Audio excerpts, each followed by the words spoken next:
Yeah, it's crazy when it comes down to like, do or die mode, how many times it almost turns around. Well, it's also crazy that a guy like him, who is pretty heavily muscled and is just such a fucking training machine, that he has that ultimate gas tank even in the fifth round.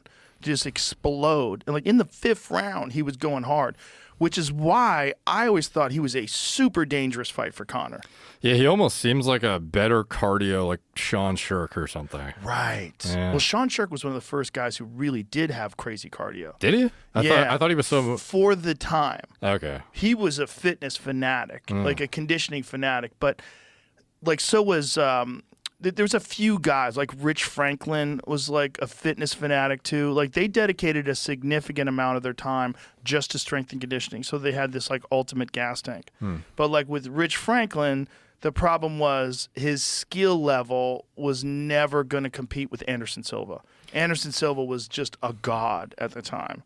I mean, in his prime, he was like 34 years old. He was fucking unstoppable. He was just the so athleticism elite. differential between everyone and him was like obscene. It was skill too. It's like he had the ability to let punches get right here, and he would just move his head slightly and then bang, crack you. All your momentum is coming in, and he would counter you. And he was just so skillful, and he was like a computer.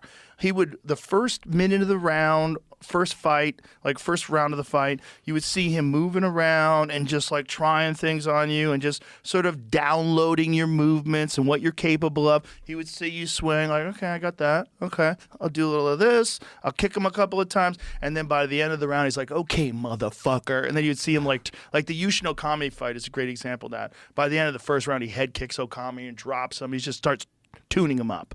He gets what you can do. He's like, you can't do it, I do. And then he just starts turning it on. Yeah, some of those fights back in the day just felt like a ticking time bomb for whoever he was facing. Yep.